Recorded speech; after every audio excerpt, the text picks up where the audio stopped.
Good morning. I'm John Saunders, the host of the Creator Community Podcast, and I'm here this morning for another episode of Meet the Author with Allyson Hernandez, a recent author who published her book just a couple of weeks ago, Ballad of Dreams, with New Degree Press, book publisher New Degree Press, one of the fastest growing book publishers in the world, according to the Inc. 5000 list last year. Very happy to have Allyson here this morning to get a little bit of a glimpse behind who the heck is this author and what's this book about? Why did she write it? But really, the goal is to get to know everything you need to know about Allyson and find out a little bit more about her story.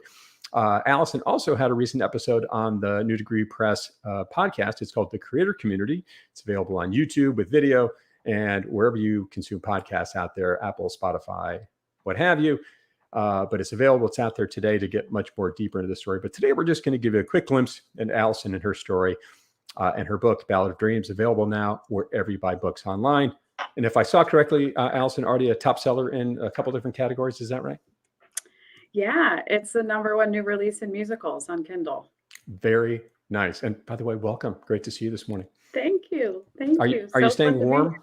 This no. this No, but blast. I turned my heater off because it would make noise. So well, I hope you don't become freezing over the course of this thing here. But how does it feel now to be a published author? They said it wouldn't happen, and here you are.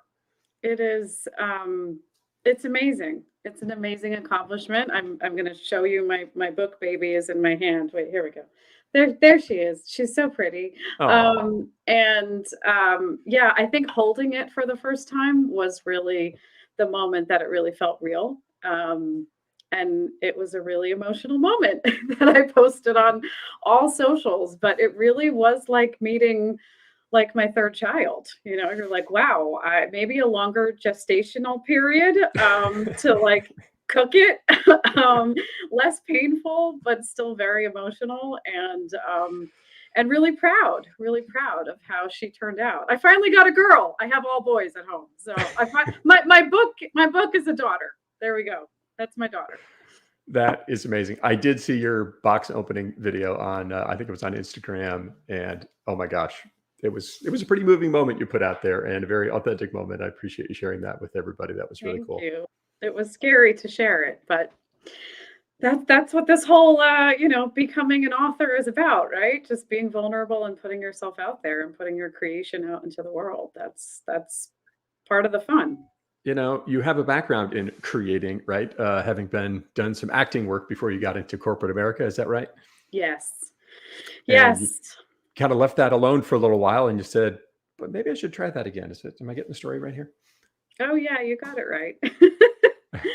Yeah. I put that dream on hold for a really long time. My oldest son is 13, and my youngest is 10. So I'd say I put that baby on the shelf for about 13 years. Wow. So yeah. Well, I think that's going to be one of the questions we dive into is, what sort of created that pivotal moment for you here before we down our series of questions here. But I already see some people jumping into the conversation here. Jamie Ellis, loving this fur. Can you translate that? Hi, Jamie. Yes, I can't see the comments, but yes. Oh, it says loving this fur, and there's like a little emoji animal that I can't quite make out. Leopard. I'm wearing leopard. Thank you, got Jamie. it. See, you translated without even seeing it. There we go. And Dina DeRico. Good morning, Dina and Jamie. Thanks for tuning in here. I love it. So with all of this, Allyson, if you want to check out Allyson on Instagram, Allyson Hernandez _extra. Is that the... You got it. The title. And the YouTube, the podcast is called The Creator Community, available on YouTube. Go out and subscribe today. Check out Allyson's episode, season 3, episode 1, all about her journey, an in-depth look at how she went from, thinking about having a book to actually having a book published and available wherever you buy books online. You can get your copy today on Amazon. So Allyson, should we jump into the rapid fire question here so everyone can get to know really, sure, I think everything they need to know about you? Is that sounds scary, but okay. Yeah. First question, and I think most important. What's your favorite sandwich? My favorite sandwich. Ooh, okay. It's a toss up between like a classic old school turkey provolone sub, lettuce, tomato, oil, vinegar, salt, pepper, oregano, like total like 90s sandwich. Nice. Or a more like a more gourmet Italian sandwich with like mutts, roasted peppers, Mm, balsamic vinegar, on like a really good Italian bread. So two, those would be the two. just like your children, can't have one favorite, right? Right. No. Now since you live in New Jersey, famous for the many diners across the state of New Jersey, Yes. what's your favorite breakfast at the diners in the famous New Jersey Oh, diner scene? I want a little bit of everything, but it's actually reminding me of my 20s and spending, early morning, late nights at diners in Hoboken. And my girlfriends and I would order one of everything. So we would have chocolate chip pancakes, chicken quesadillas, chicken fingers, French fries with disco fries with gravy. Right. Of But all course. of that is really good at 3 a.m. But, Perfect. mom breakfast, I'd say chocolate chip pancakes and pumpkin chocolate chip pancakes and an omelet. Wow. Very seasonal with the pumpkin there. Love it. That is fantastic. If for those who may not know, New Jersey very famous for fantastic diners up and across the state. I've been to many of them in my life. Allison, favorite color Oh, red. on the cover of your book, I think, if I recall Yes. correctly. Yes. Favorite or most memorable vacation spot? Ooh, Sicily. My sister and I went to Sicily to stay with our Sicilian side of the family when I graduated college and she graduated high school. So we're exactly 4 years apart. And so that was an amazing, like 3 week vacation, but also really like diving into our family roots. And thank God for my Swiss, German, Italian cousins who translated the entire trip because I didn't speak a word of Italian. But yeah, Sicily was breathtaking. I love it. Makes me think of another author in the group, Luisa Raimondo, wrote a book about her family heritage, which goes back to Italy and I think maybe even Sicily, if I recall correctly. I think she's my mentor. That's a weird connection. Oh, that Okay. I think we've got something to talk about here with next time you have a Yes, we chat with her. do. Here's a big one. 2022 is here. What's one thing you own you really need to throw out? Oh my God. Whew. I was just looking at my favorite pair of black Uggs that if you wear black Uggs in the winter in New Jersey, they get completely covered in salt. Yeah. So they no longer look black. They just look disgusting. So, but they're so warm and comfortable. So I clearly need a new pair of black Uggs. Nice. Allison, Dina, thank you for sharing that. Dina wants you to come visit her in Hauppauge. I think I'm saying that right. Yes, it's in Long Long Island. Island. It's very far away, Dina. Very, very far It away. might as well be California, right? I mean, New Jersey, Long Island, they're different planets as far as I can It's tell. about a 6 hour trip. Yes, to get there. Yes. 6 hour trip, but yeah, probably 20 miles, maybe 30, right? Oh, I don't even know. But yeah, normally I take all the trains to get to Long Island. My wife is from Long Island, so I've been through Jersey many, many times, and certainly been across Long Island. Thank you for the invite, Dina. Allison is considering, I guess. Yes, It's I'm a considering it, soft Dina. yes, soft yes. Thank you for the very honest answer about your Uggs. What is the scariest animal out there, Allison? Ooh. Okay. Really random, but I am very much afraid of squirrels. I think that they are super scary, and I have like images of them like jumping on my face and like attacking me. So squirrels. Interesting. My family and I were just down by all the Washington. We live in the DC area. We were down by the Washington Monuments a week or two ago with some family in town, and squirrels get fed so often. This squirrel walked. We stopped for a little snack on the bench with our kids. Squirrel walked. I mean, he was 2 feet away from us, just like, "Hey, got any peanuts?" It was. Right. You would not have And enjoyed that, I think. no, I would not have. So your book is a bit of a love letter to the theater in New York City. Is that a fair statement? It is. It's a love letter to New York, to the theater, to my grandmother, and my great aunt. Yes. So beautiful. So, what was the first play you ever saw? What really ignited this Broadway fire for you? Oh, yeah. I was trying to think about that. I think that the very first Broadway musical that I ever saw was Peter Pan with my mom. I remember being afraid of Captain Hook.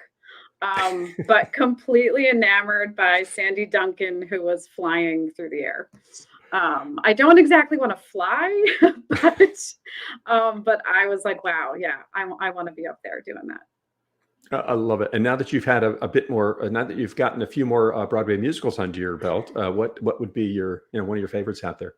Oh, there's so many. I was actually just listening to Rent before I came on here, and some amazing memories of that show. So it opened in 1996, and I was a freshman in college at Syracuse. Go SU!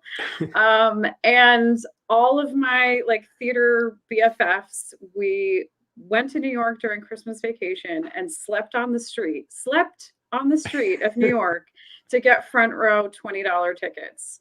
And we did. And then we met the whole original cast of Rent in 1996. And I will never, ever forget those 24 hours. I have to say that feels pretty memorable to me. I love it. Back to 2022. What is your most audacious goal besides putting a book out to the world for 2022? Oh, which you've already done, of course. Yeah. Well, yes. Check. Okay. 3 weeks in. Oh, that's a big one. All right. Well, 2. I'm going to say 2. One was to double my income this year, right? So this is my second year as an entrepreneur. So doubling my income. And the second one is really to get a TV appearance. I keep putting that in my morning desires. I do this writing exercise that one of my mentors shared with me, where I write out 3 things I'm grateful for, 3 things that I'm bragging on about myself, and 3 desires for the day. And it's really powerful because those things start showing up, the things that you desire. So, well, now you've put it in writing and you've put it out to the internet. So I'd say chances are good. Chances are good. Yes. Apples or bananas? Which is a better fruit? Apples. I hate bananas. Thank you. The consistency is disgusting. Thank you. I was worried we're going to have to agree to disagree on something, but no, you nailed it. Speaking of books, you're about to get yours in the mail. Are they just arrived the other day? Excuse me. They're here. They're here. Have you begun signing them yet? Oh, yes. Oh, yes. The past week, my house has been like an Amazon distribution center. So I am, beyond humbled by the 180 Indiegogo backers who backed my campaign over the summer. And 10 boxes of books showed up last Friday or 2 Fridays ago. So yeah, I have signed almost all of them. It's like Christmas in January. It is. It is. How many books so some people buy more than one. How many books did you sell in total? Yeah. Oh, that's a number I don't know off the top of my head, John. I just kept signing them. More than 180. Just some context for our listeners. Yes. Most authors sell 200 books in their first year as a new author. Yes. And the point I'm running with here is that Allyson sold almost as many books as a new author sells in her pre-sale campaign, which went several months before the book even published. So an incredible feat. And I recall you raised north of $16,000 in the pre-sale. Is that right? Almost 20. Yeah. Absolutely incredible. Which is, it costs about $6,000 or $7,000 to publish a book, and you did a fundraising journey that raised almost 20. Absolutely incredible. Couple more notes here. Gabriella Ferragamo. Cannot wait to get my signed copy. Thank you, Gabby. It's in the mail. It's in the mail. Camilla Doloritas. Some code in here. I don't know what they're trying to say. VASF. I don't know what that is. Anyway, that's incredible. Just point I'm trying to make is incredibly successful pre-sale campaign. One of the best ever. Of the 1,200 people that have published books with New Degree Press, I'm pretty sure you're in the top 10 or 20 in terms of amount of money raised for the publishing. So congratulations on that success there. Obviously a story that has resonated with people. So as you think about signing all your books or have done so, is there anyone you've ever asked an autograph from, and who was it? Ooh, yes, actually. One of the very first people who is in this book, Carol Burnett. So my great aunt Laura, who the character of Rose is inspired by, her husband was a talent scout, and he discovered Carol Burnett. So he saw her at a little off-Broadway show, and my aunt and uncle were very close with her. They were godparents to Carol's children. And I remember being in like third grade, maybe, when my great aunt was still alive, and I wrote Carol. Of course, I have no idea where this autographed picture is now, but I wrote her a letter and said, like, "Hi, this is Allyson. I'm Laura's great niece, and she talks about you all the time." And she sent me back an autographed picture, which I have no idea where it is. That's pretty incredible. You were in third grade? Ish, yeah. Wow. That's amazing. Jake Pickering just sent you a congratulatory note here. Jake, thank you. Jake. Good morning. Alberto Hernandez. That name sounds familiar. He might be my husband. Hi. Outstanding. Couple more rapid fire questions here, Allyson. Favorite movie? Steel Magnolias. I could quote the whole thing from beginning to end. That's awesome. Favorite in a smell? Southern accent. Favorite smell? Ooh, right now it's this candle, cardamom and vetiver. Wow. It's my like get creative candle smell. So that is amazing. For me, I think I've said this before, coffee and bacon. That, when you're walking downstairs in the morning, I think back to this diner thing. Yes. Equally wonderful smells. But how about the last photo on your phone? What's that look like? Oh, geez. The last photo on my phone. She's looking, she's scrolling. I'm looking. It's no one will be surprised by this. It is a picture of a unicorn that I was drawing last night that I texted to my friend Neelam, who is another author in this program, whose poetry book is coming out later this year. And she was challenging me, how was I relaxing and still getting creative? And I said, I'm coloring right now in a unicorn coloring book. That, amazing. Coloring a unicorn. How did I know unicorns were going to enter this conversation? We just had this premonition. They had to. I didn't expect it to be that way, but yes. So transitioning from art, one form of art to another, what is your favorite song to sing? With or without an audience? Ooh. Jamie is not surprised by your unicorn picture, by the way. Obviously. She's part of my unicorn squad. Favorite song to sing. Oh my gosh. So one that I love to sing to like pump myself up, and I would sing on my way to work all the time. Bon Jovi. I'm sorry. Go ahead. Don't rain on my parade. Barbara Streisand. Yeah, and I'd be driving to work at like 7:00 in the morning, and I'd be screaming it at the top of my lungs, and people would be next to me on 78 and looking at me like, who is this crazy chick singing? This is in your car or on the train? Car. Okay, please, good. Please. I don't want to be ejected from New Jersey Transit. Heidi Torres loves Carol Burnett, by the way. Michelle Shemansky is going to send you her book so you can sign it, FYI. So look for that in the mail. Michelle, don't send it to me. I'm going to work on book plates. Apparently, this is a thing that I'm figuring out, that you create a sticker that I can sign it, and then I can just send it to people, so that if you already bought the book, you can just stick the sticker on the inside page. So I'm working on designing them, Michelle, so I will get you one. Aren't you nice? What was a pivotal life in your creative awakening? A pivotal moment in your creative awakening? Oh, a pivotal moment. Turning 40. Turning 40 was definitely the first pivotal moment. Second was my grandmother passing away at 96. And the third was watching a Lin-Manuel Miranda documentary. And those three really is what created the body of work that we will call Ballad of Dreams, plus 30 plus songs. The trifecta to get Allyson out of corporate America back into a life that she is passionate and energized about. And now an executive coach, life coach, by the way, I didn't mention that on the front end. Having left a 20+ year corporate career in HR, now helping so many find their purpose and passion. And as the episode of yours is called, the podcast episode on New Degree Press is called Filling Your Own Cup First and Finding That Creative Fulfillment in Yourself. Such a lovely story. Favorite writing location as you went through the journey, as we wrap up here with the last few questions? favorite writing. I mean, it's really been here where I've done so much work. It's right here in my home office, In the room especially you're in right now? Is the that what you're room saying? that I'm in Gotcha. right now Gotcha. during COVID. Pre-COVID, I would probably say Amtrak. I did a lot of really good writing on trains.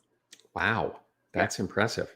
So I feel like I always try to work on Amtrak. I used to spend a lot of time on it, but it was every time I try to get into something, you get shook all around all of a sudden. Yes. Yes. The your, shaking doesn't help, but yeah. your home office and Amtrak find you is where you find inspiration. I love it. Most bizarre moment in the writing journey for you? Hmm. Most bizarre moment. Hmm. That's a great question. Um, the most bizarre moment. Honestly, I think the most bizarre moment was starting to turn a musical into a novel. And um, I was part of a playwriting group through Theater Maker Studio, who's run by Ken Davenport, who's Tony Award winning producer. And I'd been working with this playwriting group for months, and sharing my work every month, and we would share a couple scenes. And one night I came and I said, "Hey, I have a different thing to share." I started turning the musical into a novel, and they all were like, "What?" Like, yeah. And then, we read it, or they read it, and they're like, "You're onto something. We thought you were crazy, but yeah, this is good." So for those who So, may not know, Allison originally set out to write a musical, and through talking to a Tony Award-winning director, did you say? producer. Yeah. Producer, excuse me, and a few other friends, and I think there's more about this story in your podcast episode, right? But talking to a Yes. series of folks that are very well experienced in this space, they encouraged her, inspired her to turn her book into a novel. And I know COVID played a role in that a little bit, but also some inspiration from these folks. And now you've got this beautiful story out there, and it also has a score, a music selection coming along with it, does it not? Yeah, so I am just starting to talk to people, to either producers or musical directors, to partner with me to produce the soundtrack of the music, which I am the most excited about. That's where this whole project started, was the music. So really psyched for 2022 to really record the music and get it out there, in the world, to accompany the book and accompany the story. That is awesome. I have a hunch. I'm going to bet you $1 right now that somehow this turns into a musical sooner or later. Allison, that's my bet on Well, on yes, Ballad of of Dreams. course. Right? It's Yes. bound to come full circle and find its way back. And I love the Audacious goals getting on TV. Now that everybody knows everything about you, or all the important things anyway, right? Diner food, I think, is a big part of our lives, Mm. especially in New Jersey. How would you describe your writing journey in 5 words as an Ooh, author? in 5 words. Great question. Let's see. Emotional, healing, um, explosive, um, exhausting, and fulfilling. Wow. That's quite a list. In fact, Jamie wrote explosion in the chat here before you even said that, interestingly enough. She also had a premonition here this morning. Well, there it is. Allyson Hernandez. Now everyone knows everything they need to know about you, the important stuff anyway. Her Right, right. podcast episode is available right now on the creator community, available on YouTube and with video, and wherever you consume podcasts out there, Apple, Spotify, wherever you might find those. And her book, Ballad of Dreams, available wherever you buy books online. Go out and grab your copy today. The love letter to New York City, to her grandmother, to her great aunt, and certainly to Broadway and her passion for the theater. Allison, did we miss anything about what people need to know about you? Did we get it all? I think you got a lot of it. Yeah, you can get the book at either balladofdreams.com, or you can go directly to Amazon or barnesandnoble.com. And it's available in both an ebook and a paperback. Outstanding, and already working off the hand cramp from all the signatures. Incredible pre-sale, incredible story. Or if you want to learn more about Allison, go check out the podcast and certainly pick up a copy of her book. Allison, great to see you this morning. Thank you for jumping on, and congratulations on publishing your book and continuing to fill that creative cup of yours and be such a resource to your clients out there in coaching. Thank you, John. Thank you for all of your support on the journey. You are too kind. Great to see you. Thanks, everyone, for tuning in this morning. Allison, if you could stick around for one more minute, we'll go from there. But great to see everybody this morning. Thanks for tuning in. Thanks for all your comments. And tune in just a few days for the next episode of Meet the Author with New Degree Press and the creator community. Have a great day, everyone. Thank you so much.